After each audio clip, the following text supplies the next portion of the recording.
আসসালামু আলাইকুম সবাইকে। আম, ৪৯তম বিসিএস এর বাংলাদেশ বিষয়াবলীর ক্রিটিক্যাল অ্যানালিসিস সেশন নিয়ে আপনাদের সবাইকে সবার সামনে স্বাগতম। সেশনটি নিচ্ছি আমি ফারদিন শাহরিয়ার শুভ, জেনেসিস বিসিএস কেয়ারের একজন মেন্টর আর একাডেমিক কনসালটেন্ট। ৪৩তম বিসিএস এর সাধারণ শিক্ষা ক্যাডারে আমি কর্মরত আছি। আচ্ছা, আজকে যে ক্লাসটা প্রথমে বললাম এটা হচ্ছে ৪৯তম বিসিএস এর বাংলাদেশ বিষয়াবলীর ক্রিটিক্যাল অ্যানালাইসিস। কেন এটা ক্রিটিক্যাল অ্যানালাইসিস? কারণ আমি আজকে কোনো সলভ সেশন নিয়ে বসিনি যে প্রশ্নগুলো আসলো, উত্তরগুলো বললাম, কিছু ব্যাখ্যা দিলাম, চলে গেলাম। না, এরকম কোনো কিছু আজকে করব না। আজকে এই যে আপনারা দুইটা বিসিএস এ দেখলেন, ৪৭তম বিসিএস আর ৪৯তম বিসিএস এ যে কঠিন প্রশ্নের বাহার নিয়ে পিএসসি বসেছে, ঠিক আছে? মানে একটা মহাবিপদে ফেলানোর মতো সবাইকে, প্রত্যেকটা শিক্ষার্থীকে। এই মহাবিপদ থেকে, ঠিক আছে, বা মহাপ্রলয় থেকে কিভাবে আপনারা উদ্ধার পেতে পারেন সেইটা নিয়েই আজকে আমি কথা বলবো আপনাদের সঙ্গে, ঠিক আছে? পুরো সেশনটা এই জিনিসটা নিয়ে থাকবে।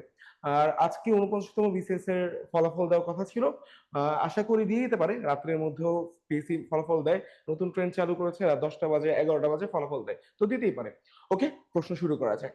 কি আছে প্রথম প্রশ্নটা যেটা ছিল, নিম্নোক্ত কোন ভারতীয় রাজ্যের বাংলাদেশের সাথে কোনো ভূমি সীমা নাই? ঠিক আছে, এটা বাংলাদেশের প্রশ্ন, ভূগোল টাইপ প্রশ্ন। হ্যাঁ, এই প্রশ্নটা দেওয়া ছিল, ঠিক আছে। উত্তর কি? নাগাল্যান্ড। এই প্রশ্ন উত্তরটা নাগাল্যান্ড, এটা আপনি জানেন ভালো কথা, কিন্তু কিভাবে জানবেন, কি কি পড়লে জানবেন, সেটা নিয়ে এখন কথা বলবো, ঠিক আছে? কিভাবে নাগাল্যান্ডের সঙ্গে বাংলাদেশ সীমা নাই আমরা খুব ভালো মতো, সুন্দর মতো জানতে পারি। দেখেন, কনসার্ন এরিয়া কি? ভারতের সাথে বাংলাদেশের সীমানা, ঠিক আছে, সেভেন সিস্টার্স। এই জিনিসটা খুব সুন্দর করে জানতে হবে। এখন একটু দেখি ভারতের সঙ্গে কোন কোন দেশের সীমানা আছে।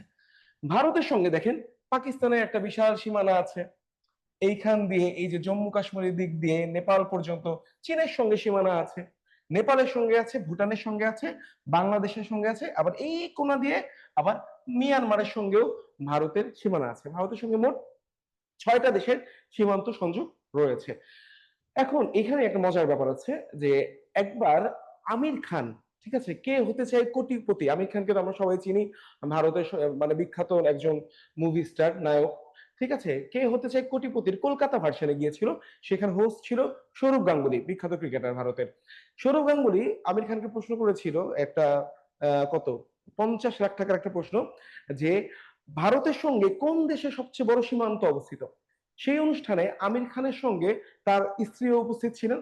তার ওয়াইফ বলতেছিল যে হয়তো পাকিস্তানের সঙ্গে নয়তো চীনের সঙ্গে খুব সবচেয়ে বড় সীমান্ত অবস্থিত, কিন্তু আমির খান খুব খুব কনফিডেন্টলি বলতেছিল না, এটা বাংলাদেশ হবে।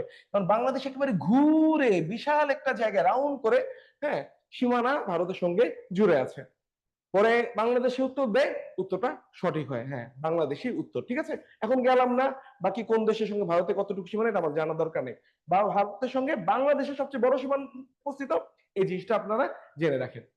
এখন আমরা কি জানবো, দেখেন, বাংলাদেশের মোট সীমানা, এই যে একটু উপরে চলে গেছে লেখাটা, হচ্ছে ভারতের সঙ্গে, সরি, মোট সীমান্ত দৈর্ঘ্য, আমাদের সীমান্ত ভারত, মিয়ানমার, বঙ্গোপসাগর, তিনটার সঙ্গে মিলে হচ্ছে 7,111 কিলোমিটার। আমি আবার লিখি, 7,111 কিলোমিটার। ওকে, এটা হচ্ছে আমাদের মোট সীমান্ত। এই মোট সীমান্তের মধ্যে ভারতের সঙ্গে শেয়ার করেছে 3,715 কিলোমিটার, কোনো ধরনের দেখা যাচ্ছে না। আর মিয়ানমারের সঙ্গে আমাদের সীমান্ত দৈর্ঘ্য 280 কিলোমিটার। এই 4,711 সঙ্গে এই দুইটা যোগ করে বিয়োগ দিলে আপনি পাবেন 717 কিলোমিটার, যেটা আমাদের বঙ্গোপসাগরের মানে সীমান্ত বা উপকূলীয় সীমান্ত বলে, ঠিক আছে, সীমান্ত দৈর্ঘ্য বলে। এই তিনটা দৈর্ঘ্য গেল। তো ভারতের সঙ্গে কত আমাদের সীমান্ত? 3,715 কিলোমিটার, বিশাল সীমানা। ওকে, এখন প্রশ্নটা কি আসছে, কোনটার সঙ্গে বাংলাদেশের কোনো সংযোগ নেই? এখন জানতে হবে আমাদের সেভেন সিস্টার্স। ওকে, দেখেন, আমাদের এই যে বাংলাদেশের ম্যাপটা দেখেন, এখানে যে চিকেন নেক, এই পারে ভারতের যে কয়টা রাজ্য আছে, চিকেন নেকের পূর্ব পাশে যে কয়টা রাজ্য আছে, সেই রাজ্যকে বলে সেভেন সিস্টার বা 7টি বোন, ঠিক আছে। এই সেভেন সিস্টার্স কে আমরা যদি মনে রাখতে পারি, হ্যাঁ, আর সেভেন সিস্টার্স এর কোন রাজ্যের সঙ্গে বাংলাদেশের সীমান্ত নাই, এটা যদি মনে রাখতে পারি, তাহলে নাগাল্যান্ডের উত্তরটা আমরা খুব সুন্দর মতো দিতে পারবো। এখন প্রথমে আমরা সেভেন সিস্টার সম্পর্কে জানি। এখানে 7টা বোনের ছবি দিয়েছি, মানে সেভেন সিস্টার্স। কিভাবে মনে রাখবো? আমিত্রি মে অনাম, এভাবে মনে রাখেন, বা আমিত্রি নামের আম যেমনি মনে রাখেন, কিন্তু আমিত্রি মে অনাম মনে রাখলে কি সুবিধা আমি বলতেছি, এবার দেখেন কি। হাতে হচ্ছে আসাম। ওকে, আমি লিখে দিই আসাম, মিতে মিজোরাম, মিজো লিখি খালি। ওকে, ত্রিতে ত্রিপুরা, মেতে মেঘালয়। সিলেটে যারা যান ওই যে ডাউকি দেখেন না, ওইটা অ্যাকচুয়ালি মেঘালয়। ওকে, অতে অরুণাচল, নাতে নাগাল্যান্ড, মতে মণিপুর। ওকে, এই 7টা মিলে হলো কি ভারতের সেভেন সিস্টার। সেভেন সিস্টার্স এর রাজধানীর নামগুলো একটু মনে রেখে যেখানে লেখা আছে আসাম দিশপুর, অরুণাচল ইটানগর, নাগাল্যান্ড কোহিমা, মণিপুর ইম্ফল, মিজোরামেরটা আইজল, ত্রিপুরারটা আগরতলা, আর মেঘালয়েরটা শিলং। ঠিক আছে, এগুলো একটু মনে রাখেন, প্রশ্ন আসবে এইসব জায়গা থেকে ইন ফিউচার। এখন এটা কেন আমিত রিমে অনাম দিয়ে বুঝছিলাম, দেখেন এই আমিত রিমের সঙ্গে বাংলাদেশের সীমান্ত আছে। এই যে দেখেন মেঘালয়ের সঙ্গে যে সিলেটের পুরোটা জুড়ে আছে, আসাম সিলেটের সংযোগ আছে, ত্রিপুরা এটার সঙ্গে বাংলাদেশের সংযোগ আছে। ঠিক আছে, এই যে এই আমিত রিমের সঙ্গে বাংলাদেশের সুন্দর মতো সংযোগ আছে, এই অনামের সঙ্গে নাইগা কোনো সংযোগ নেই, মানে অরুণাচল নাগাল্যান্ড মণিপুর। তাহলে কোনটার সঙ্গে নাই? নাগাল্যান্ডের সঙ্গে কোনো সংযোগ বাংলাদেশের নাই। তো এখন বাংলাদেশের সঙ্গে ভারতের কয়টার আছে? সেভেন সিস্টার্স এর 4টা আর একটা পশ্চিমবঙ্গ 47-এ যেটা আসছে। সবচেয়ে বড় সীমান্ত ভারতের কোন রাজ্যের সঙ্গে? তাহলে বুঝতেছেন এই ভারতের সীমান্ত সেভেন সিস্টার্স কত গুরুত্বপূর্ণ। 47, 49 দুইবারই প্রশ্ন এসেছে। দেখেন এটা কিভাবে মনে রাখবেন, 5টা সঙ্গে সীমান্ত আছে, আমিত্রি মে প, প লাগাই দিলাম, পশ্চিমবঙ্গ শেষ। কত কত ইজি। ওকে, তো আশা করি এইখান থেকে প্রশ্ন আসলে আপনার ইন ফিউচার কেউ কেউ ভুল করবেন না, মানে একজনও ভুল করবেন না ইনশাআল্লাহ। ওকে, আমরা আরেকটু পড়ি, আরেকটু ডিটেইলে যাই। এবার দেখেন এই যে সুন্দর মতো ভারতের সঙ্গে আমরা ম্যাপের মাধ্যমে দেখতে পাচ্ছি কিভাবে সীমান্ত গুলো আছে। সেভেন সিস্টার্স এর কয়টা কয়টা সঙ্গে, ত্রিপুরার সঙ্গে, এর সঙ্গে, হ্যাঁ, আবার এই যে পশ্চিমবঙ্গের সঙ্গে বিশাল সীমানা একটা জুড়ে আছে। ওকে, এখন ভারতের 5টা রাজ্যের সঙ্গে সীমানা আছে আমরা মাত্র বললাম আমিত্রি ম্যাপ। এখন ওগুলোর সঙ্গে কতটুকু সীমানা আছে একটু দেখি। সবচেয়ে বড় সীমান্ত আছে পশ্চিমবঙ্গের সঙ্গে 47-এ, যে প্রশ্নটা এসেছিল 2217 কিলোমিটার। দ্বিতীয় বৃহত্তম সীমান্ত আছে ত্রিপুরার সঙ্গে। ত্রিপুরা কি আমাদের কুমিল্লারই অংশ ছিল, হ্যাঁ, কুমিল্লার পূর্ব নাম ত্রিপুরা। ঠিক আছে, কত? 856 কিলোমিটার।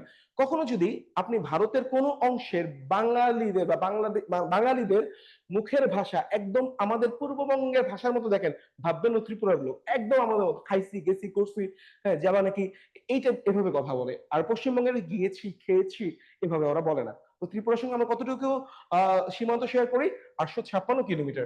মেঘালয়ের সঙ্গে, এই যে মেঘালয়ের সঙ্গে 443 কিলোমিটার। ওকে, যে ত্রিপুরার সঙ্গে সবচেয়ে মানে সেকেন্ড বৃহত্তম। আসামের সঙ্গে 263। কেন 263? এই কোণা দিয়ে একটু, এই কোণা দিয়ে একটু বেশি নাই, কিন্তু দেখেন এই অংশটা আর এই অংশটা, এই দুইটা অংশই আসাম সীমান্ত শেয়ার করে। আর মিজোরামের সঙ্গে সবচেয়ে কম 180 কিলোমিটার। এই যে পার্বত্য চট্টগ্রাম অঞ্চলটায় মিজোরামের সঙ্গে আমরা সীমান্ত শেয়ার করি, এটা দৈর্ঘ্য হচ্ছে 180 kilometre. So so in detail আপনারা জেনে গেলেন, আর কোনো সমস্যা নাই। ওই যে 47 প্রশ্ন থেকে দিলাম, এই যে পশ্চিমবঙ্গের সঙ্গে একটা বৃহত্তম সীমান্ত বাংলাদেশই করেছে। এই ছবির মাধ্যমে আপনারা মোটামুটি ক্লিয়ার হবেন। তো এই প্রশ্ন বা এই জনরা থেকে কোন প্রশ্ন আসলে আপনারা পারবেন না, এটা হতে পারে না। জেনেসিস বিসিএস কেয়ারের প্রতিটি শিক্ষার্থী বা যারা আজকে লাইভটা দেখছেন, আপনারা অবশ্যই এখান থেকে উত্তর করতে পারবেন। পরের প্রশ্ন চলে যাই। আশিস নন্দী, শশী থারুর প্রমুখ লেখকের মতে দ্বিজাতি তত্ত্বের প্রথম প্রবক্তা কোন সংগঠনটি? ওকে, এটা অনেকেই অনেক উত্তর দিয়েছে। কেউ মুসলিম লীগ দিয়েছে, হ্যাঁ, কেউ সর্বভারতীয় কংগ্রেস বলছে, আহ অনেকে অনেক বলছে, কিন্তু আমরা জেনেসিস প্রথম দিন থেকে আমি যখন সলভ দিয়েছিলাম বাংলাদেশে এটা আরএসএস বলেছিলাম, আজকেও বলবো অবশ্যই উত্তর আরএসএস। ওকে, এখন বলি এই প্রশ্নটা পারার কি, এই প্রশ্ন পারতে হলে আপনাকে অবশ্যই ভালো মতো চোখ কান খোলা রাখতে হবে, ভালো মতো খবর দেখতে হবে, আন্তর্জাতিক, হ্যাঁ, জিও পলিটিক্স বা অন্যান্য দেশের রাজনীতির কি অবস্থা এটা জানতে হবে। যেমন ভারতের রাজনীতি সম্পর্কে আপনি যদি না জানেন, বিজেপি কংগ্রেসের যে মারামারি ধরাধরি, হ্যাঁ, ওদের যে ঠোকাঠুকি, এগুলো না জানলে আপনি এই শশী থারুর কোনো বক্তব্য সম্পর্কে জানবেন না, এই উত্তরটা দাও আপনার কঠিন হবে।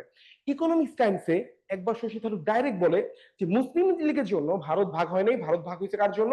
আরএসএস এর জন্য। আরএসএস এর part of BJP, one kind of part, হ্যাঁ, এরকম আমরা বলতে পারি। এখন আমরা দেখবো কিভাবে কিভাবে তারা বলছে। সে আচ্ছা, এটা বলার আগে আমি একটু যেটা বলি যে আমাদের ক্রিটিক্যাল মানে কনসার্নিং এরিয়া কি পড়তে হবে, দ্বিজাতি তত্ত্ব, ভারত পাকিস্তান স্বাধীনতা, এর সম্পর্কে আমাদের খুব খুব ভালো করে জানতে হবে। কেন জানতে হবে? 49-এ এই দ্বিজাতি তত্ত্ব নিয়ে প্রশ্ন হলো, এই সেম দ্বিজাতি তত্ত্ব নিয়ে প্রশ্ন হয়েছে আমাদের 47তম বিসিএস। তাহলে বোঝা যাচ্ছে পিএসসি যারা বর্তমানে প্রশ্ন করছে তাদের খুব প্রিয়, আমার প্রিয় টপিক হচ্ছে দ্বিজাতি তত্ত্ব, ভারত পাকিস্তানের স্বাধীনতা। সুতরাং এই জিনিসগুলা আপনাকে খুব খুব ভালো করে জানতে হবে। ওকে, এবার আমরা এই প্রশ্নের ব্যাখ্যায় যাই। দেখেন কিভাবে এটা বললো, একেবারে প্রমাণ সহকারে আমরা দিচ্ছি। দুইজনের নাম নিচ্ছে, যে এই লোকটার নাম হচ্ছে আশিস নন্দী, আর এই যে সুন্দর করে চেহারা লোকটার নাম হচ্ছে শশী থারুর। খুব সুন্দর ইংলিশ বলে পটপট করে, ঠিক আছে। এই আশিস নন্দী প্রথমে ওনারটাই, যেহেতু প্রথমে ওনার নাম লেখা, তারটা দ্য টয়লাইট অফ, হ্যাঁ, সার্টিটিউডস, বিখ্যাত একটা বই, ঠিক আছে। এখানে দ্বিজাতি তত্ত্ব নিয়ে, পার্টিশন অফ ইন্ডিয়া নিয়ে অনেক গভীর বিশ্লেষণমূলক একটা প্রবন্ধ উনি রচনা করেছে, বইটাই প্রবন্ধ। ওকে, এখানে পুরোটার নাম কি, the twilight of certitudes, secularism, Hindu nationalism and other mask of, হ্যাঁ, ডিকালচারাইজেশন, ঠিক আছে। এটা নিয়ে কথা বলছে। এইখানে উনি সুন্দর মতো বলছে যে আর এস এস, হ্যাঁ, এই দ্বিজাতি তত্ত্বের জন্য দায়ী, ওকে, বা এই ভারত দ্বিখণ্ডের জন্য দায়ী। আর শশী থারুর কি বলছে দেখেন, এখানে পত্রিকার লেখাটাই তুলে দিলাম heading, Savarkar was first to advocate two nation theory. Shashi Tharoor, সাভারকারকে, সাভারকার হচ্ছে আরএসএস এর প্রধান ছিল। ওকে, এখানে ডিটেইল লিখে দিয়েছে। এখানে কোথায় প্রকাশ পেয়েছে, দা ইকোনমিক টাইমস অফ ইন্ডিয়াতে প্রকাশ পেয়েছে। কত সালে, 24 জানুয়ারি 2020। বুঝতে পারতেছেন কবের কাহিনী আজকে পেয়েছে এখন প্রশ্ন করে। সুতরাং চোখ কান খুব ভালো মতো খোলা রাখতে হবে, পড়তে হবে, এই জিনিসগুলো জানতে হবে। এখন সাভারকারকে, এনার নাম হচ্ছে বিনায়ক দামোদর সাভারকার, ঠিক আছে। ওই যে হিন্দুত্ববাদ বলে না, এইসব নিয়ে খুব গভীর চিন্তক ছিল। হ্যাঁ, ওনার সঙ্গে যুক্ত হয়েছিল এই আরএসএস, যে এটা আরএসএস এর পতাকা, ঠিক আছে। আরএসএস কি, রাষ্ট্রীয় স্বয়ংসেবক সংঘ। আরএসএস এর পূর্ণরূপ আমি আবার বলি, রাষ্ট্রীয় স্বয়ংসেবক সংঘ। এই যে দেখেন, আরএসএস যুক্ত হয়ে কি করে, হিন্দু মহাসভা গঠন করে, যেটা হিন্দু মহাসভা, আর এটা আমাদের মুসলিম লীগ। ওকে, হিন্দু মহাসভা গঠন করে। এই হিন্দু মহাসভা সর্বপ্রথম দ্বিজাতি তত্ত্বের ভিত্তি বা যে থিওরিটা এটা দেয়, যে হিন্দু মুসলমান একসঙ্গে একটা দেশ গঠন করতে পারে না, তারা একসঙ্গে একটা দেশে থাকতে পারে না। সুতরাং আশা করি এই প্রশ্নের উত্তরটা ক্লিয়ার। সুতরাং আপনারা দ্বিজাতি তত্ত্ব, ভারত পাকিস্তানের স্বাধীনতা, 14ই আগস্ট পাকিস্তান স্বাধীন হয়েছিল 1947 সালে, আর ভারত স্বাধীন হয়েছিল 15ই আগস্ট 1947 সালে। খুব খুব ভালো করে এই প্রিপারেশন গুলো নেবেন, এই পড়াগুলো পড়ে নেবেন। ওকে, এবার একটু একটা ম্যাপ দেখাই দিই। এই যে দেখেন, এইখানে যেখানে গ্রিনারি লাইনগুলো গ্রিন দেখতে পাচ্ছেন, এই অংশটা, হ্যাঁ, 1900 কত সালে জানো, 9 সালে, ঠিক আছে। মানে ধর্মভিত্তিক একটা ম্যাপ। সবুজ গুলো যত সবুজ, তত মুসলমান ওই অংশে ছিল, সবুজ কম ওই অংশে হিন্দুদের আধিপত্য ছিল। হ্যাঁ, দেখেন যেখানে যে খুবই গ্রিন, এটা 75%-এর উপরে মুসলমান ছিল। তো বোঝা যাচ্ছে আমাদের যে পূর্ববঙ্গ আর এই পাকিস্তানের এই অংশটাতে সবচেয়ে বেশি মুসলিম ছিল। দিল্লিতেও ছিল প্রায় 50-75%। হ্যাঁ, এই যে হায়দ্রাবাদে মুসলমান বেশি। তো এই ম্যাপ গুলো দেখবেন, এগুলো সম্পর্কে জানবেন, তাহলে সুন্দর মতো জিনিসগুলো উত্তর দিতে পারবেন। ওকে, ফাইন। পরের প্রশ্নে চলে যাই। বাংলাদেশের সংবিধানের আলোকে নিম্নের কোন অধিকারটি মৌলিক অধিকারের অন্তর্ভুক্ত? ঠিক আছে, উত্তর দেওয়া আছে শিক্ষার অধিকার। এখানেই তো ঘটনা শেষ না, ঘটনা হলো এখানে। দেখেন, সংবিধান খুব গভীরভাবে না জানলে ধরা, একদম এটা লিখে দিয়েছে যে সংবিধান আপনাদের খুব ভালো করে জানতে হবে। সংবিধান থেকে প্রশ্ন হবেই। হ্যাঁ, তো এখন কি একটা অনুচ্ছেদ দিয়ে বলতেছে না এটা কততম অনুচ্ছেদ, বা মানে অনুচ্ছেদের নাম কি, হ্যাঁ, যে এটা কি বিষয় অনুচ্ছেদ, এত সহজ কোশ্চেন হচ্ছে না। ধারা কয়টা, হ্যাঁ, তফসিল কয়টা, এটা কত নম্বর তফসিল, হ্যান ত্যান, এগুলো না, এখন একটু গভীর ক্রিটিক্যাল, মানে সংবিধানের মধ্যে আপনার মানসিক দক্ষতা ঢুকাই দিছে। দেখেন, সংবিধানের ভাগ 11টি না জানলে এই প্রশ্নের উত্তর আপনি দিতে পারবেন না। ভাগ কয়টা, 11টা, ঠিক আছে। এখন 11টা ভাগের মধ্যে ওই ভাগগুলোর ভিতরে কি কি অনুচ্ছেদ আছে সেটা আপনাকে জানা লাগবে। এখন দেখেন, ভাগ 11টা, 11টা ভাগ কি কি দেখেন, শর্টকাটে মনে রাখার নিয়ম, পৌরা, মৌনি, আবিনি, মোবাজ, সংবি, এটা হলো 11টা ভাগ। শর্টকাটে মনে রাখার নিয়ম আমি বলি, পৌরা মৌনি কি, প্রতে হচ্ছে প্রজাতন্ত্র, ঠিক আছে। আর রাতে রাষ্ট্র পরিচালনা মূলনীতি, মৌতে মৌলিক অধিকার, নিতে নির্বাহী বিভাগ, আতে আইনসভা, বিতে বিচার বিভাগ, নিতে নির্বাচন, হ্যাঁ, মতে হচ্ছে আহ নির্বাচন কমিশন, মতে হচ্ছে মহাহিসাব নিরীক্ষক ও নিয়ন্ত্রক, হ্যাঁ, বাতে হচ্ছে আপনার বাংলাদেশের বিষয়গুলি যত জরুরি অবস্থা, তারপর হচ্ছে সংবিধান, আর হচ্ছে লাস্টে হচ্ছে বিবিধ। ওকে, এইটা হচ্ছে আপনার 11টা ভাগ গেল। এখন 11টা ভাগ আমরা ভাগ করে দেখাই, ঠিক আছে, কিভাবে আপনাকে সবগুলো জানতে হবে। এবার দেখেন, প্রথমে এই দেখেন কিভাবে আমি জিনিসগুলো এই জানো, এই যে প্রজাতন্ত্র, এখানে 1 থেকে 11 নং অনুচ্ছেদ, ভাই, বতে হচ্ছে বাংলাদেশ কর্ম বিভাগ, ঠিক আছে, মনে আসতেছিল না আমার। ওকে, রাতে রাষ্ট্র পরিচালনা মূলনীতি, এটা হচ্ছে 8 থেকে 25। হ্যাঁ, এইভাবে আপনার পুরো 153 নং অনুচ্ছেদ পর্যন্ত কি এটা জানতে হবে। এখন অ্যানালিসিসটা কি এটা দেখেন, ব্যাখ্যাটা, দ্বিতীয় ভাগে হচ্ছে রাষ্ট্র পরিচালনার মূলনীতি। ওকে, সেটা তো আমার মৌলিক অধিকার না। প্রশ্নটা ছিল কি, কোনটা মৌলিক অধিকার। হ্যাঁ, এখন মৌলিক অধিকার দেখলে সবাই তো মনে করবো শিক্ষার অধিকার ওয়ান অফ দ্য মৌলিক অধিকার, কিন্তু অ্যাকচুয়ালি শিক্ষার অধিকার মৌলিক অধিকারের অংশ না। এটা হচ্ছে মৌলিক চাহিদার অংশ, যে খাদ্য, বস্ত্র, বাসস্থান, শিক্ষা, চিকিৎসা, এটা একটা মানুষের মৌলিক চাহিদা, কিন্তু মৌলিক অধিকার না। সংবিধানের মৌলিক অধিকার আমরা পাবো হচ্ছে সংবিধানের কত নম্বর ভাগে, তৃতীয় ভাগে মৌলিক অধিকার। দেখেন তৃতীয় ভাগে মৌলিক অধিকার, এর মধ্যে আপনার তিনটা ভাগে যে অপশনে তিনটা অধিকার ছিল, ঠিক আছে? কোনটা? 36 নম্বর, 37 নম্বর সভার অধিকার বা সমাবেশের অধিকার, এটা ছিল। 39 চিন্তা বিবেকের স্বাধীনতা, বাক স্বাধীনতার অধিকার, এটা ছিল। আর 41 নম্বর হচ্ছে ধর্মীয় স্বাধীনতা, সেটাও ছিল। তিনটা তাইলে কি আমার মৌলিক অধিকারের মধ্যে পড়ে। শিক্ষার অধিকার তো আমার মৌলিক অধিকার না, সেটা হচ্ছে কি রাষ্ট্র পরিচালনার মূলনীতি। মানে রাষ্ট্র পরিচালনা করতে হলে আপনাকে অবশ্যই বাধ্যতামূলক অবৈতনিক প্রাথমিক শিক্ষা দিতে হবে, মানুষকে সহজে শিক্ষাটা যে ইজি এটা করে দিতে হবে। দেখেন 17 নম্বর অনুচ্ছেদে এটা আছে, অবৈতনিক ও বাধ্যতামূলক শিক্ষা। ওকে, এটা হচ্ছে 17 নম্বর অনুচ্ছেদে। তাহলে বুঝলাম কি, বাকি তিনটা অনুচ্ছেদই হচ্ছে আমার মৌলিক অধিকারের অংশ, কিন্তু এই যে একটা শিক্ষার অধিকার, এটা হচ্ছে রাষ্ট্র পরিচালনার মূলনীতির একটা অংশ। সুতরাং ডিটেইলে আপনাকে জিনিসটা জানতে হবে। যে এখানে দেখেন অনুচ্ছেদগুলো লিখে দিয়েছি, 8 থেকে 25 এটা হচ্ছে আমার রাষ্ট্র পরিচালনার মূলনীতি। আর মৌলিক অধিকার কি 26 থেকে 47, দেখেন এখানে আছে 26 থেকে 47 আমার মৌলিক অধিকার।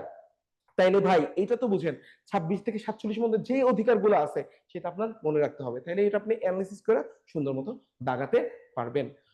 ওকে, এবার পরের প্রশ্নে চলে যাই। 1911 সালে বঙ্গভঙ্গ রদের পর ঢাকায় একটি বিশ্ববিদ্যালয় প্রতিষ্ঠার জন্য ব্রিটিশ সরকারের কাছে দেন দরবার করার ক্ষেত্রে কোন নেতা অগ্রণী ভূমিকা পালন করে? তো এখানে দেখেন ঢাকা মানে বিশ্ববিদ্যালয়, এটা হলো ক্রিটিক্যাল অ্যানালাইসিস এর উত্তর হলো ঢাকা বিশ্ববিদ্যালয় সম্পর্কে আপনাকে খুব ভালো করে জানতে হবে। ডিইউ আর কিছু লিখলাম না, কারণ কি বলেন 47তম বিসিএস এর সেম প্রশ্ন এসেছিল যে কত সালে মানে কোন তারিখে ঢাকা বিশ্ববিদ্যালয় আইন প্রণীত হয়। তাহলে বুঝতেছেন প্রশ্ন এখন কি করতেছে, আমরা তো জানি পিএসসি ম্যাক্সিমাম মেম্বার গুলি হচ্ছে আমাদের ঢাকা বিশ্ববিদ্যালয়ের টিচাররা হয়ে গিয়েছে। এখন তাহলে প্রশ্ন করছে ঢাকা বিশ্ববিদ্যালয়ের টিচাররা বা ঢাকা বিশ্ববিদ্যালয় রিলেটেড লোকরা। সুতরাং বারবার এখন যতবারই প্রশ্ন হবে এই পিএসসির আন্ডারে ঢাকা বিশ্ববিদ্যালয় থেকে প্রশ্ন আপনি পাবেনই। ঠিক আছে, তাহলে ঢাকা বিশ্ববিদ্যালয় সম্পর্কে আপনাকে খুব খুব ভালো করে জানতে হবে। ঠিক আছে, সে আইন প্রণীত হয়েছিল 1920 সালে। আর ঢাকা বিশ্ববিদ্যালয়ে সবচেয়ে বেশি দেন দরবার করেছিল স্যার সলিমুল্লাহ। তিনি তো দেন দরবার করেছিলেনই, সঙ্গে উনি ঢাকা বিশ্ববিদ্যালয়ের জন্য জমি প্রদানও করেছিলেন। ওকে, এখানে একটা জিনিস আপনারা মনে রাখবেন যে এই দেন দরবারটা উনি করেন, কিন্তু ঢাকা বিশ্ববিদ্যালয়ের ব্যাপারে যে একটা গঠনমূলক প্রস্তাব লিখিত আকারে সেটা আবার প্রদান করেছিল হচ্ছে শেরে বাংলা একে ফজলুল হক। কাকে? লর্ড কার্জনের কাছে। ঠিক আছে, সুতরাং এই জিনিসটা আপনারা জেনে নেন। ওকে, তো আমরা বুঝতে পারতেছি বঙ্গভঙ্গ, হ্যাঁ, স্যার সলিমুল্লাহ, ঠিক আছে, লাহোর প্রস্তাব, ঢাকা বিশ্ববিদ্যালয়, এই জিনিসগুলো সম্পর্কে আপনাদের খুব খুব ভালো করে জানতে হবে। ওকে, এবার দেখি সংবিধান অনুযায়ী জাতীয় সংসদের ইংরেজি নাম কি? খুব সহজ প্রশ্ন, সহজ উত্তর। এটা উত্তর কি the house of the nation. তাহলে কি আমাদের জানতে হবে জাতীয় সংসদ সম্পর্কেও ইন ডিটেল আমাদের জেনে যেতে হবে। হ্যাঁ, সংসদের স্থপতি কে? ঠিক আছে, লুই আইকান, তার সম্পর্কে জানবেন, উনি কোন দেশের। ঠিক আছে, সংসদের কয়টা মানে কতটুকু জায়গার মধ্যে ক্রিসেন্ট লেক সম্পর্কে এগুলো জানবেন, সংসদের নামটা এগুলো জানবো। এটা সংবিধান সংসদ দুইটা জায়গাতেই এই জিনিসটা হিট করে। ওকে, 24-এর গণ অভ্যুত্থানের পর বাংলাদেশের জাতীয় সংসদের সংস্কার বিষয়ে ঐক্যমতের অন্যতম প্রস্তাব কি? এই যে জুলাই সনদ, হ্যাঁ, 17 অক্টোবর যে হলো, জারি হলো, আমাদের জুলাই সনদটা স্বাক্ষরিত হলো। ঠিক আছে, কয়টি ধারা? মোট ধারা আছে আপনার, অঙ্গীকার নাম আছে আহ 60টি। আর মোট সংস্কার সংস্কার হচ্ছে 84টি। এই 84টি সংস্কারের মধ্যে 17তম সংস্কারে, যেটা ঐক্যমত কমিশন 17তম যেটা প্রস্তাব, সেখানে সংসদকে দ্বিকক্ষ বিশিষ্ট করতে বলেছে। ওকে, উচ্চ কক্ষে আসন সংখ্যা কয়টি থাকবে? 100টি আসন থাকবে উচ্চ কক্ষে। ঠিক আছে, তাহলে তো এই প্রশ্নটা আমরা সহজেই করতে পারবো যে ঐক্যমতের প্রস্তাব কি? দ্বিস্তর বিশিষ্ট সংসদ, সংসদের আসন বৃদ্ধি, এরকম কোনো কিছুই তারা বলে নাই যে আসন বৃদ্ধি করা দরকার গেল। দেন সংরক্ষিত নারী আসন বাতিল, হ্যাঁ, এইটাও বলে নাই নারী আসন বাতিল, এটা অবশ্যই খারাপ জিনিস, এটা তো অবশ্যই আমাদের ঐক্যমত কমিশন কোনো প্রস্তাব দিবে না। পিয়ার পদ্ধতি চালু, পিয়ার পদ্ধতি চালু কয়েকটা দল চাচ্ছে, এটা ঐক্যমত কমিশনের কোনো সুপারিশ না। ওকে, তো কি এটা সম্পর্কে আমরা ক্লিয়ারলি জেনে গেলাম। পরের প্রশ্নে চলে যাই। কেবল আয়ের অভাব নয়, বরং সামর্থ্যের অভাবই দারিদ্র্যের মূল কারণ। অর্থনীতিবিদ অমর্ত্য সেনের কোন বইয়ে এই যুক্তি তিনি দিয়েছেন? ঠিক আছে, এখন মজার ব্যাপার হচ্ছে এই যে এই 4টা বইয়ের মধ্যে একটা বই অমর্ত্য সেনের লেখা, বাকি 3টা বইয়ের কোনো ভিত্তি নেই, কারোই লেখা নাই। এটা একটা মানে ভুকিচুকি নাম দিয়ে দিয়েছে, মানে আজগুব কিছু নাম দিয়ে দিয়েছে। সুতরাং আপনাকে কি জানতে হবে? অমর্ত্য সেনের বইয়ের নামগুলো ভালো মতো জানতে হবে। শুধু অমর্ত্য সেন না, এই অমর্ত্য সেনের মতো বিখ্যাত বিখ্যাত লেখক ডক্টর মোহাম্মদ ইউনূস স্যারের বইগুলো, এগুলো সম্পর্কে আপনাকে ভালো মতো জানতে হবে। অন্তত বইয়ের নামটা আপনার স্মরণে থাকতে হবে। তো বইয়ের নামটা কি? Development as freedom. এই যে বইয়ের প্রচ্ছদ, বইয়ের নাম সব দেখতে পাচ্ছি, লেখাকার অমর্ত্য সেনের। এটা ডেভেলপমেন্ট অ্যাজ ফ্রিডমই অমর্ত্য সেনের বই। তাহলে এই বই থেকে উক্তিটা করেছে, বাকি বইগুলো লেখাই না। ঠিক আছে, এই তাহলে একটু মানসিক দক্ষতা খাটিয়ে এলে উত্তরটা আপনারা দিতে পারবেন। ওকে, দেন বাংলাদেশের ওয়ারেন্ট অফ প্রেসিডেন্স, এটা প্রেসিডেন্স অ্যাকচুয়ালি না, বইয়ে আমাদের পিএসসি প্রশ্নে প্রেসিডেন্স লেখা ছিল, অ্যাকচুয়ালি এটা প্রেসিডেন্স অনুযায়ী সর্বপ্রথম কে অবস্থান করে, মানে ওয়ারেন্ট অফ প্রেসিডেন্স বা পদমর্যাদার ভিত্তিতে সবার উপরে কে অবস্থান করে। আমরা তো মনে করতাম যে এই দেশ প্রধানমন্ত্রী চালায়, ঠিক আছে, বিগত সরকারের, হ্যাঁ, যে এরকম একদম প্রধানমন্ত্রীর এক ছত্র আধিপত্য ছিল, ইচ্ছা মতো, হ্যাঁ, স্বৈরাচারগিরি ছিল, দেখে মনে হয় প্রধানমন্ত্রী, কিন্তু অ্যাকচুয়ালি না।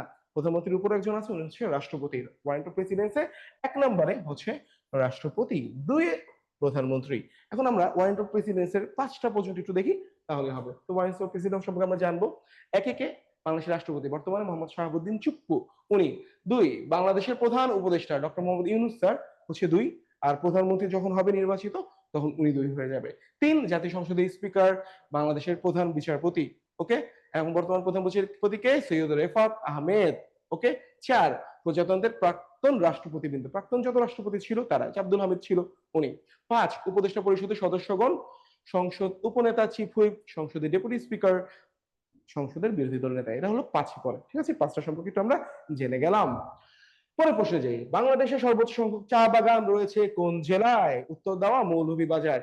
মৌলভীবাজার উত্তর জানার আগে সবার আগে জানেন চা ও এবং চা বাগান এর সম্পর্কে খুব খুব ভালো করে জানতে হবে। পরপর 2টা বিসিএস এ চা এবং চা বাগান থেকে প্রশ্ন এসেছে। প্রথম বিসিএস কোনটা? 47-এ। 47 কি আসলো? শ্যাডো লাভিং ট্রি, হ্যাঁ, কোনটা? মানে কোন ছায়াপ্রেমী গাছ কোনটা? বাংলা হচ্ছে ওই প্রশ্নটার, ছায়াপ্রেমী গাছ কোনটা? চা। সিলেটে যারা চা বাগান দেখেছেন দেখবেন যে প্রতিটা চা বাগানে বড় বড় গাছ লাগানো থাকে, চিকন চিকন, ওগুলো ছায়া দেয়, ওই ছায়াটা লাগে। হ্যাঁ, পর্যাপ্ত পরিমাণে বৃষ্টি, ছায়া, দেন একটা সুন্দর আর্দ্রতা, তাপমাত্রা, এগুলো চা বাগানের জন্য খুবই খুবই গুরুত্বপূর্ণ, চায়ের বৃদ্ধির জন্য। ওকে, তো চা এবং চা বাগান সম্পর্কে আমরা ভালো মতো জানবো। এখন দেখেন চা বাগান সম্পর্কে জানি, চা সম্পর্কে তো জানবই। চা বোর্ড কর্তৃক নিবন্ধিত চা বাগানের সংখ্যা বর্তমানে 171টি। কয়েকদিন আগে 170টি ছিল। হ্যাঁ, সর্বশেষ খাগড়াছড়ির তিনটহরি চা বাগান নিবন্ধিত হয়েছে, আর এটি খাগড়াছড়ির একমাত্র চা বাগান। তাহলে সর্বমোট চা বাগান 171টি। সবচেয়ে বেশি চা বাগান আছে আপনার মৌলভীবাজারে, 90টি। এটা একদম টি বোর্ডের মানে চা বোর্ডের তথ্য। হ্যাঁ, দ্বিতীয় সর্বোচ্চ হবিগঞ্জে 25টি, সিলেট কিন্তু দ্বিতীয় না, তৃতীয় চট্টগ্রামে 22টি, সিলেট 4 নম্বর 19টি। দেখেন কত সুন্দরভাবে আমরা ক্রিটিক্যালি জিনিসটা অ্যানালাইসিস করলাম। সুতরাং চা এবং চা বাগান সম্পর্কে খুব ভালো করে জানেন। কৃষির, হ্যাঁ, যে উন্নত ফসলের জাত হ্যান ত্যান তো পড়বেনই, কিন্তু চা সম্পর্কে একটু ভালো মতো করে নিন। ওকে, পরের প্রশ্নে যাওয়া যায়। বাংলাদেশের রাজনীতি সম্পর্কে একজন আমেরিকান ঐতিহাসিক মন্তব্য করেছেন, বাংলাদেশের রাজনীতি ব্যক্তিত্বকে মানে ব্যক্তিকে কেন্দ্র করে নয়, বরং গোষ্ঠী বা প্রতিষ্ঠানকে কেন্দ্র করে হয়। এটা তো আমরা বুঝি ভাই। সরি, গোষ্ঠী বা প্রতিষ্ঠানকে কেন্দ্র করে নয়, একজন ব্যক্তিকে কেন্দ্র করা হয়, এটা তো আমরা দেখতেছি। কখন কি মনে করেন একটা দলে বাংলাদেশের মানুষ ভোট দেয় না? বাংলাদেশের মানুষ ভোট দেয়, হ্যাঁ, ধরেন শহীদ প্রেসিডেন্ট জিয়াউর রহমানকে, শেখ মুজিবুর রহমানকে, ঠিক আছে, বেগম খালেদা জিয়াকে, হ্যাঁ, আগে দিত মনে করেন যে ফ্যাসিস্ট শেখ হাসিনাকে। এখন এইরকম একটা ফেস দাঁড়া করায় দেন, তাহলে দেখবেন বাংলাদেশের মানুষ যে বলে না, হ্যাঁ, লাইনে দাঁড়ায় ভোট দিবে, ঠিক আছে।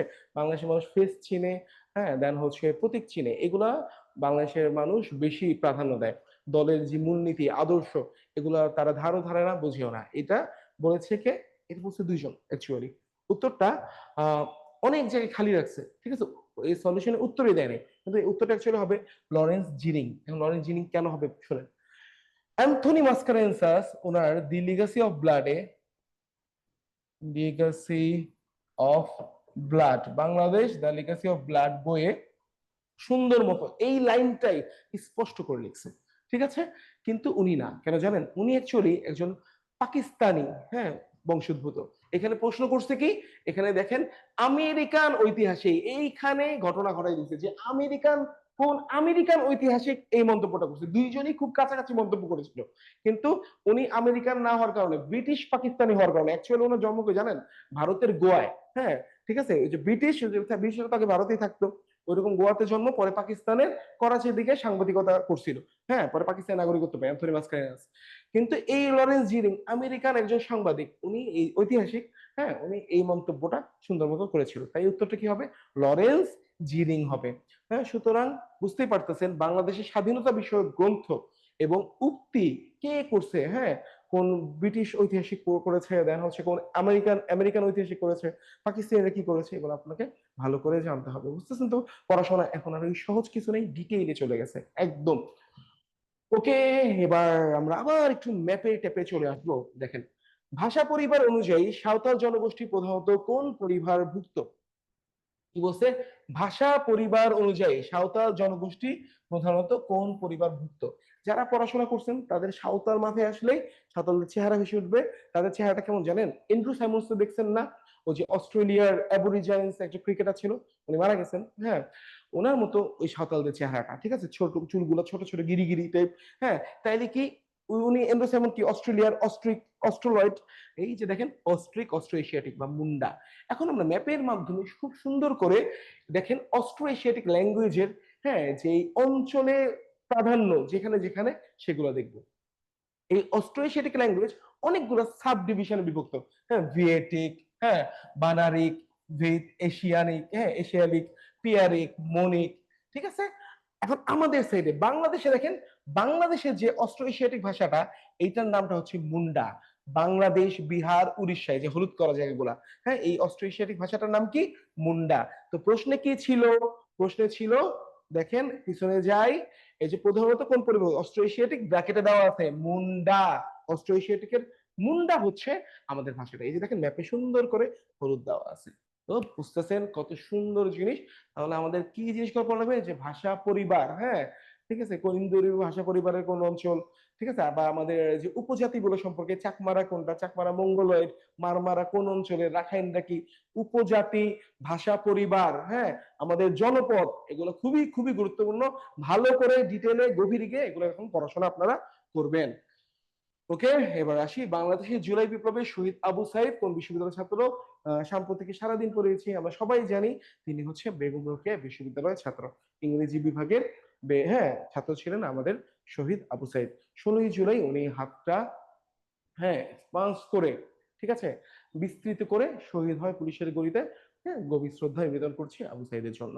ওকে, এবার পরের প্রশ্নে আমরা যাই, ডেমোগ্রাফিক ডিভিডেন্ড বলতে কি বোঝায়? ওকে, দেখেন, ডেমোগ্রাফিক ডিভিডেন্ড কি, উত্তর দেওয়া কর্মক্ষম বয়স গোষ্ঠীর অনুপাত বৃদ্ধি। এখন ডেমোগ্রাফিক ডিভিডেন্ডটা কি, এখানে আমি পাশে লিখে দিই, 15 থেকে 64 বছরের মানুষ যখন একটা দেশে বেশি থাকে, ঠিক আছে, তাহলে কি তারা কি কর্মক্ষম? হ্যাঁ, 15 বছরের আগ পর্যন্ত মানুষও বেশি কাজ করতে পারে না, 64 বছরের বেশি মানুষ অনেক বয়স্ক, তারাও ভালো কাজ করতে পারে না, এদের কি আউটপুট হাইয়েস্ট, ঠিক আছে। হ্যাঁ, তাই এইটা বলে কি ডেমোগ্রাফিক ডিভিডেন্ড বা জনমিতিক লভ্যাংশ। 2012 সাল থেকে বাংলাদেশ এই জনমিতিক লভ্যাংশের মধ্যে আছে। আর এটা কত হওয়া লাগে, এটা প্রায় বর্তমানে বাংলাদেশে আছে 60% লোক এই বয়সের মধ্যে, তারা কি বেশি মানুষ কাজ করতে পারতেছে, তারা বেশি আউটপুট বের করতে পারতেছে। 2012 সাল থেকে এই জনমিতিক লভ্যাংশে আছে, এটা চলবে খুব সম্ভবত 2040 সাল পর্যন্ত প্রায় বলে, ঠিক আছে, বিশেষজ্ঞরা কত, 2040 সাল পর্যন্ত। এই 2040-এর মধ্যে বাংলাদেশ যদি নিজেকে উন্নত রাষ্ট্র বানাতে পারে তো হবে, নাইলে ভবিষ্যতে তারা যে বলে না, যে একটা পিক গেল, পিকের পরে যে নামা শুরু করে, এই নামবে, ঠিক আছে। ডেমোগ্রাফি ডিভিডেন্ড কাজে লাগিয়ে চীন, হ্যাঁ, জাপান, হ্যাঁ, ভারত, অনেক দেশ অনেক ভালো করেছে, ঠিক আছে, অনুন্নত থেকে উন্নয়নশীল, উন্নয়নশীল থেকে উন্নত রাষ্ট্রে নিজেকে পরিণত করেছে, ঠিক আছে। ফেলারের ঘটনাও আছে, ফেল কারা, ওই আফ্রিকার দেশগুলো, তারা ডেমোগ্রাফি ডিভিডেন্ড কাজে লাগাতে পারেনি, তারা ওই যে যা গরিব গরিবই রয়ে গিয়েছে। ওকে, তো বুঝলাম ক্রিটিক্যাল অ্যানালিসিসটা কি, ডেমোগ্রাফিক ডিভিডেন্ড, হ্যাঁ, জনমিতিক লভ্যাংশ, জনসংখ্যা, জনশুমারি, আদমশুমারি, এগুলো সম্পর্কে ভালো মতো জানতে হবে। ওকে, এবার পরের প্রশ্ন, 1952 সালে ভাষা আন্দোলনের নেতৃস্থানীয় ভূমিকা পালন করে সাংস্কৃতিক সংগঠন তমুদ্দুন মজলিস। এটা কি, ওই তমুদ্দুন মজলিসের প্রতিষ্ঠাতা অধ্যাপক আবুল কাশেম ঢাকা বিশ্ববিদ্যালয়ের কোন বিভাগের, মানে ছিলেন, শিক্ষক ছিলেন, ঠিক আছে। এটা হলো 47তম বিসিএস এর প্রশ্ন, একদম রিপিট। এটা আমরা আগেও অ্যানালাইসিস করছিলাম পদার্থ বিজ্ঞানের। এখানে অ্যানালাইসিস কিচ্ছু না, পদার্থ বিজ্ঞানের সবাই জানে অ্যানালাইসিস কি। দেখেন, তমুদ্দিন মজলিস, ভাষা আন্দোলন, 69 গণ অভ্যুত্থান, এগুলো সম্পর্কে খুব খুব ভালো মতো জানবেন। এখানে দেখে নেই, এখানে লিখে দিচ্ছি কি ভাষা আন্দোলন। ভাষা আন্দোলনের মধ্যেই তো তমুদ্দিন মজলিস আন্দোলন। তারপরে হচ্ছে 69 গণ অভ্যুত্থান। হ্যাঁ, এইটা এখন মুক্তিযুদ্ধের যে অংশটা 71-এর পর থেকে, তার থেকেও বেশি গুরুত্বপূর্ণ এগুলো। এখান থেকে প্রশ্ন আপনি পাবেনই। কেন পাবেন বলি, মুক্তিযুদ্ধের অনেক কিছুই, অনেক টপিক এখন ইরেলেভেন্ট হয়ে গেছে। ঠিক আছে, শেখ মুজিবুর রহমানের ঘটনা বলি, হ্যান ত্যান, মুজিবনগর সরকার টরকার, এখান থেকে কয়টা প্রশ্ন আসবে, হ্যাঁ উই আর নট শিওর, না আসার সম্ভাবনা বেশি। কিন্তু এখন কি, তাতে কোথা থেকে তো প্রশ্ন করা লাগবে। মুক্তিযুদ্ধের সঙ্গে সবচেয়ে রিলেটেড টপিক কি কি, ভাষা আন্দোলন, 69 গণ অভ্যুত্থান। সুতরাং এইখান থেকে আপনি প্রত্যেকবার সামনে বিসিএস গুলোতে হ্যাঁ প্রশ্ন পাবেন, ধরে রাখেন। তো এই জিনিসগুলা খুব ভালো মতো করবেন। ভাষা আন্দোলন করবেন মুক্তিযুদ্ধের জন্য, আর গণ অভ্যুত্থান কেন করবেন, 24 আমরা কি পেয়েছি, এটা নতুন বাংলাদেশ পেয়েছি, নতুন স্বাধীনতা, একটা গণ অভ্যুত্থানের মাধ্যমে। হ্যাঁ, জুলাই গণ অভ্যুত্থানের মাধ্যমে। সুতরাং 69 গণ অভ্যুত্থান আপনাকে খুব ভালো করে জানতে হবে। ধন্যবাদ। পরেরটাই যাই। কম দামে কেনা বেশি দামে বেচা আমাদের স্বাধীনতা। আমি বলি যে কম দামে কিনলো বেশি দামে বেচলো বাঙালিরা। আমি তো সবসময় শুনছিলাম যে বেশি দামে স্বাধীনতা কিনছে, কম দামে বিক্রি করে দিছে। ঠিক আছে, এই স্বর্ণের দামে স্বাধীনতা, এইটা না একটা ঘটনা। হ্যাঁ, বইয়ের নামই পাল্টে দিছে পিএসসি। অ্যাকচুয়ালি বইয়ের নাম হবে বেশি দামে কেনা কম দামে বেচা আমাদের স্বাধীনতা। বইটা লিখেছে কি আবুল নসর আহমেদ। এই যে দেখেন বইটা, বেশি দামে কেনা কম দামে বেচা, মানে যে প্রশ্ন করেছিল টাইপিস্ট টিপিস্ট কেউ হয়তো ভুল করেছিল। ওকে, আমাদের স্বাধীনতা কে লিখছে, আবুল মনসুর আহমেদ লিখেছে। শেষ। তো সুতরাং কি ওই বইটই সম্পর্কে হ্যাঁ ভালো মতো জানেন কে কোন গ্রন্থ লিখেছে না লিখেছে। ঠিক আছে, তবু এগুলো আনকমন, পারা কঠিন। আর এগুলো পারার জন্য আসলেই আপনাদের একটু সলিড প্রিপারেশন নেওয়া লাগবে। পরের প্রশ্নটা, সম্প্রতি বাংলাদেশ সফর করে যাওয়া পাকিস্তানের উপপ্রধানমন্ত্রী ও পররাষ্ট্রমন্ত্রী ইসাক দার, হ্যাঁ ওনার পদবি লিখে দিছে উপপ্রধানমন্ত্রী আর পররাষ্ট্রমন্ত্রী, ইসাক দার পাকিস্তানের কোন রাজনৈতিক দলের সঙ্গে সম্পৃক্ত? উত্তরটা কি, পাকিস্তান মুসলিম লীগ নওয়াজ। ঠিক আছে, ইসাক দার কি বর্তমান ক্ষমতাসীন দলের উপপ্রধানমন্ত্রী পররাষ্ট্রমন্ত্রী। তাহলে বর্তমানে ক্ষমতায় কে আছে? ঠিক আছে, মুসলিম লীগ আছে, পাকিস্তানের মুসলিম লীগ, মানে পাকিস্তান মুসলিম লীগ। এটা কাট কি, নওয়াজ শরীফেরটা। নওয়াজ শরীফের ভাই বর্তমানে কিন্তু প্রধানমন্ত্রী শাহবাজ শরীফ। নওয়াজ শরীফ তো অনেক কেস কামারি খেয়ে এখন ওই যে প্রধানমন্ত্রী হতে পারে না, তাই নিজের ভাইরে প্রধানমন্ত্রী বানাই দিচ্ছে। ঠিক আছে, শাহবাজ শরীফ প্রধানমন্ত্রী। ওকে, শাহবাজ শরীফের দল কি, নওয়াজ শরীফের দল যেটা, হ্যাঁ মুসলিম লীগ নওয়াজের। ওকে, ওইটা। তাহলে ইসাকদারের দলও কি মুসলিম লীগ। এখন ইসাকদার সম্পর্কে দুইটা লাইন আমরা একটু জানি। দেখেন, এই যে ইসাকদার, এই লম্বা লোকটা, ঠিক আছে, এই ইসাকদার 23 আগস্ট 2025 সালে বাংলাদেশে উনি আসে। 2 দিনের রাষ্ট্রীয় সফরে এসেছিল। সফরে এসে উনি 5টি সমঝোতা স্মারক করেন। ঠিক আছে, বাংলাদেশের সঙ্গে কি কি, ভ্রমণ বিষয়ে, হ্যাঁ দ্বিপাক্ষিক চুক্তি, তারপরে হচ্ছে প্রতিরক্ষা, এগুলো নিয়ে 5টি সমঝোতা স্মারক স্বাক্ষর করে। আর একটা মানে খুব একটা ভাইটাল কাজ করে কি, পাকিস্তানের সঙ্গে আমাদের কোনো বিমান যোগাযোগ ছিল না বিগত সরকারের আমলে, সেটা আবার নতুন করে সে চালু করে। সেটার নাম কি, ফ্লাই জিন্না। ওকে, এটা হচ্ছে প্রথম বিমান চলাচল কোথা থেকে কোথা, ঢাকা থেকে করাচি। ঠিক আছে, আপনি ফ্লাই জিন্নার মাধ্যমে টাস করে ঢাকা থেকে করাচি যেতে পারবেন। এরপরে নতুন একটা জন্য আবেদন করেছে, এটা হচ্ছে ফ্লাই সিয়াল। ঠিক আছে, এয়ার সিয়াল। ওকে, এই দুইটা ডান। পরে প্রশ্নে চলে যাচ্ছি। পাকিস্তানে 1970 সালে সাধারণ নির্বাচনে প্রধান নির্বাচন কমিশনার কে ছিলেন? ও মাই গড, নির্বাচন নির্বাচন নির্বাচন, খুব গুরুত্বপূর্ণ টপিক বাংলাদেশে কি, নির্বাচন। তাহলে নির্বাচন সম্পর্কে আপনাকে জানতে হবে। দেখেন, একটু মাথা খাটাই নিলে কি কি পড়া দরকার আপনি নিজে বের করতে পারবেন। এখন যে দেখেন, অনেক দল নির্বাচন চাচ্ছে। ঠিক আছে, কোন দল বলছে সংস্কার হোক ভালো মতো, তারপরে নির্বাচন হোক। তো নির্বাচন is hot topic in Bangladesh. হ্যাঁ, কোনো একটা দল একটা প্রতীক দাবি করতেছে, নির্বাচন কমিশন বলে না আমি ওই প্রতীক দিব না। এগুলো নিয়ে অনেক ঝামেলা চলছে বাংলাদেশে। তো নির্বাচন গুরুত্বপূর্ণ টপিক। তো নির্বাচনে কন্টেম্পোরারি কোনো কোশ্চেন করে নাই যে প্রথম নির্বাচন কমিশনার কে ছিল। হ্যাঁ, এটা হচ্ছে ইদ্রিস সাহেব ছিল প্রথম নির্বাচন কমিশনার। এটা আপনারা সবাই বলতে পারতেন। ঠিক আছে, বর্তমান আহ নির্বাচন কমিশনার কে, এন এম নাসির উদ্দিন, ওনার নামও বলতে পারতেন। কিন্তু ওনার কোশ্চেন করলো কি, 70-এর নির্বাচন কমিশনার কে ছিল? এটা ছিল বিচারপতি আব্দুস সাত্তার। ওকে, সুতরাং বোঝা যাচ্ছে ক্রিটিক্যাল অ্যানালাইসিস হচ্ছে এটা। নির্বাচন, 70-এর নির্বাচন, বাংলাদেশের নির্বাচন কমিশনারগণ, এরাই খুবই গুরুত্বপূর্ণ। এদের সম্পর্কে টু দা পয়েন্ট আপনাকে ভালো মতো জেনে যেতে হবে। এখন দেখেন, এই যে নির্বাচন কমিশনার রাখছি, প্রথমে এই নির্বাচন কমিশনারকে দেখি যাকে নিয়ে প্রশ্ন। 70-এর নির্বাচনে যে বিচারপতি আব্দুল সাত্তার, চেহারাটা ভালো মতো দেখে নেন, খুবই রাফ এন্ড টাফ একটা মানুষ দেখা যাচ্ছে। উনি 70 নির্বাচনে নির্বাচন কমিশনার ছিল। আর বর্তমান নির্বাচন কমিশনারকে এন এম নাসির উদ্দিন, এই যে চেহারাটা দেখেন, হ্যাঁ আমি এই যে একটা দলের সঙ্গে প্রতীক নিয়ে, হ্যাঁ, আমাদের একটা গুরুত্বপূর্ণ দলের প্রতীক নিয়ে উনি অনেক যুদ্ধ করতেছে, ঠিক আছে। উনি 26-এর নির্বাচনে নির্বাচন কমিশনার থাকতে পারেন, হ্যাঁ, নির্বাচন হওয়ার কথা বলতে পারি না, কিন্তু সম্ভাবনা আছে। আর এদের সম্পর্কে একটু জেনে নিন। যেমন প্রথম বিচারপতি এম ইদ্রিস, হ্যাঁ, উনি হচ্ছে আমাদের প্রথম নির্বাচন কমিশনার, বাংলাদেশের প্রথম যখন নির্বাচন হয়, হ্যাঁ, 1973 সালে, সেই নির্বাচনের নির্বাচন কমিশনার ছিল বিচারপতি এম ইদ্রিস। তারপরে এম নুরুল ইসলাম, এটিএম মাসুদ, এই 5 জনের নাম আমি একটু লিখে দিয়েছি। ওকে, তো এদের সম্পর্কে ভালো মতো জানবেন, নির্বাচন কমিশনার আর সকল নির্বাচন সম্পর্কে। এবার পরের প্রশ্ন, বাংলাদেশের সবচেয়ে বড় গণমাধ্যম নিয়ন্ত্রক সংস্থা কোনটি? এখানে গণমাধ্যম নিয়ন্ত্রক সংস্থা দেখার পরে অনেকে কনফিউজ হয়েছে যে তথ্য মন্ত্রণালয় আছে, প্রেস কাউন্সিল আছে, হ্যাঁ, বিটিআরসি আছে, বাংলাদেশ টেলিভিশন আছে। প্রথমে দেখেন, টেলিভিশন বিটিভি তো একটা নিজেই গণমাধ্যম, হ্যাঁ, এটা হলো রাষ্ট্রীয় গণমাধ্যম, তো এর উত্তর না, বাদ। এলিমিনেশন করলে পারবেন। BTRC, Bangladesh telecommunication regulatory council, এটা কি মোবাইল ফোন আছে না, গ্রামীণ ফোন, হ্যাঁ, বাংলা লিংক, সিটিসেল, এদেরকে নিয়ন্ত্রণ করার লোক হচ্ছে বিটিআরসি। ওকে, টেলিকমিউনিকেশন, হ্যাঁ, তাহলে এটা কি গণমাধ্যম না? টেলিযোগাযোগ নিয়ন্ত্রণ সংস্থা। তথ্য মন্ত্রণালয় আর প্রেস কাউন্সিল, অবশ্যই এই দুইটা জিনিস আপনাদের হয়তো প্যারা দিয়েছে। যারা প্রেস কাউন্সিল সম্পর্কে ন্যূনতম ধারণা আছে তারা এটা ভুল করে নাই, চক্ষু বন্ধ করে প্রেস কাউন্সিল দেখাইছে, তাহলে কেউ কেউ তথ্য মন্ত্রণালয় দেখাইছে। কারণ কি, প্রেস কাউন্সিল ইজ আ অধিদপ্তর টাইপ, হ্যাঁ, মানে মানে আইনগত সংস্থা। তথ্য মন্ত্রণালয়, প্রেস কাউন্সিল তথ্য মন্ত্রণালয়, আমাদের তথ্যমন্ত্রীকে, তথ্যমন্ত্রী তো না, তথ্য উপদেষ্টা, হ্যাঁ, আমাদের যে মাহফুজ আলম, ঠিক আছে, জুলাই গণ অভ্যুত্থানের ওয়ান অফ দা নায়ক, হ্যাঁ, উনি হচ্ছে তথ্য উপদেষ্টা। এই তথ্য উপদেষ্টার আন্ডারে এই প্রেস কাউন্সিলও অবস্থিত। ওকে, এটা প্রেসের যত স্বাধীনতা, তাদের যত রেগুলেশন, এটা মেনটেন করে থাকে এই প্রেস কাউন্সিল। তো ইজি একটাই। সুতরাং কি কি জানতে হবে আমাদের? সরকারি নিয়ন্ত্রক সংস্থাগুলো সম্পর্কে জানতে হবে, হ্যাঁ, বিটিআরসি, বিআরটিএ, হ্যাঁ, বেবজা, বেজা। বেবজা কি করে? এক্সপোর্ট প্রসেসিং জোনস অথরিটি, হ্যাঁ, মানে যতটা এক্সপোর্ট করেন, কয়েকদিন আগে চট্টগ্রাম ইপিজেডে আগুন লাগলো, সেটা কি, হ্যাঁ, বিদেশে যে রপ্তানি করতে যাচ্ছেন, রপ্তানি প্রক্রিয়াকরণ এলাকার একটা আপনার কি নিয়ন্ত্রণকারী সংস্থা। এরকম বিআরটি আছে বাংলাদেশের, হ্যাঁ, আহ তারপরে হচ্ছে রোডস এন্ড হাইওয়ে, যত রকম নিয়ন্ত্রণকারী সংস্থা আছে, এদের সম্পর্কে আপনাকে ভালো মতো জানতে হবে। অধিদপ্তর গুলো সম্পর্কে জানতে হবে, পরিদপ্তর গুলো সম্পর্কে জানতে হবে, ঠিক আছে।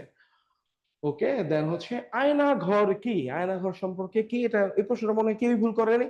হ্যাঁ, যে ভুল করছে সে তো, তার মনে হয় পরীক্ষায় বাতিল করে দেওয়া উচিত, না? কবিরা গুনা টাইপ। আয়না ঘর কি? গোপন কারাগার। এই যে দেখেন, ডক্টর মোহাম্মদ ইউনূস স্যার আয়না ঘরে গিয়েছিল, হ্যাঁ, আমাদের যে মাহফুজ আলম, আসিফ মাহমুদ সজীব ভুঁইয়া, আমাদের উপদেষ্টারা, হ্যাঁ, আসিফ নজরুল, এরা অনেকেই ছিল, তাদের নিয়ে যে আয়না ঘর দেখাচ্ছে, যে এটা একটা ইয়ের সিট, যে এখানে কি করা হইতো, যে মাথার মধ্যে কি দেওয়া হইতো, ঠিক আছে। দিস দা আয়না ঘর। ওকে, গোপন কারাগার ফ্যাসিস্ট সরকারের একটা, হ্যাঁ, খুব মানে কি বলে, কুখ্যাত একটা জিনিস। লর্ড কর্নওয়ালিস ব্রিটিশ ভারতের গভর্নর জেনারেল হওয়ার পূর্বে কোন ভূমিকায় ছিলেন? লর্ড কর্নওয়ালিস ব্রিটিশ ভারতের গভর্নর জেনারেল হওয়ার আগে কোন ভূমিকায় ছিলেন? দেখেন, আপনারা যদি গভর্নর জেনারেলদের সম্পর্কে ন্যূনতম ধারণা রাখেন, তারা কি করতো না করতো, ঠিক আছে, কই, মানে তারা ব্যাকগ্রাউন্ড কি, এগুলো জানলেই উত্তরটা সহজ দিতে পারবেন। এই লর্ড গুলা সবাই ছিল কি, ব্রিটিশ সরকারের সেনাপতি, হ্যাঁ, ঠিক আছে, সেনাবাহিনীতে কর্মরত। ওকে, উত্তরটা কি? যুক্তরাষ্ট্রের স্বাধীনতা যুদ্ধের ব্রিটিশ বাহিনীর প্রধান। দেখেন এটা কিভাবে পারবেন। ব্রিটেনের পররাষ্ট্রমন্ত্রী, অবশ্যই পররাষ্ট্রমন্ত্রী ছিল না, বললাম না, সেনাবাহিনীতে কর্মরত। ফ্রান্সে নিযুক্ত ব্রিটেনের রাষ্ট্রদূত, এটাও ছিল না। তারপরে দেখেন, কেমব্রিজ বিশ্ববিদ্যালয় উপাচার্য, এটাও ছিল না। যুক্তরাষ্ট্রের স্বাধীনতা যুদ্ধে ব্রিটিশ সেনাবাহিনী প্রধান, বললাম না, এরা সবাই ছিল, হ্যাঁ, সেনাবাহিনীতে কর্মরত লোক। তাহলে অবশ্যই উত্তরটা হচ্ছে গ। এখন কিভাবে গ দেখেন, মানে দেখেন কি লেখা, ব্রিটিশ লর্ড, লর্ডদের সম্পর্কে ভালো মতো জানতে হবে, রেগুলার প্রশ্ন হচ্ছে এখন। এই লোক কি করছেন?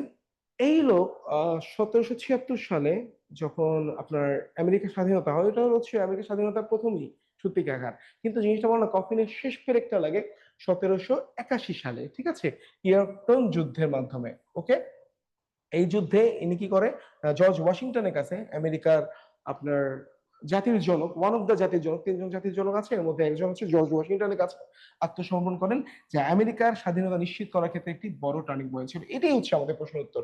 এর আগে উত্তর কি দেওয়া আছে দেখেন, যেটা প্রশ্ন, ব্রিটিশ সেনাবাহিনীর একজন উচ্চপদস্থ অফিসার ছিলেন এবং আমেরিকার স্বাধীনতা যুদ্ধে, হ্যাঁ, অংশগ্রহণ নিয়েছিলেন, সেখানে তিনি ব্রিটিশ বাহিনীর একজন প্রধান সেনাপতি হিসেবে দায়িত্ব পালন করেন। এই যে দেখেন, এই দুই লাইনেই আমরা উত্তরটা খুব সুন্দর মতো পেয়ে গেলাম। এই যে দিস লর্ড কর্নওয়ালিস, আমাদের লর্ড ক্লাইভের মতো চেহারা।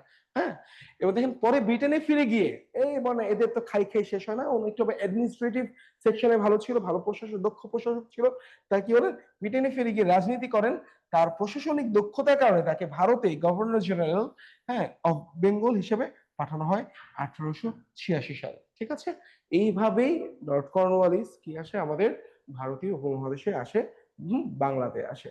ঠিক আছে, এরই মাধ্যমে আমাদের আজকের অ্যানালাইসিসটা মানে একদম ক্রিটিক্যাল মানে ক্রিটিক্যাল তম একটা অ্যানালাইসিস শেষ হলো। আশা করি আপনারা প্রিপারেশনটা আরো শানিত করবেন, খুব সিরিয়াসলি এখন থেকে পড়াশোনা করবেন, কারণ বুঝতে পারতেছেন যে বিসিএস প্রিলি মানে এখন কোনো সহজ কিছু না যে আপনি যাবেন পিলি পাস করে ফেলবেন। এখন পিলি পাস করাটা আসলেই খুব কঠিন হয়ে গেছে।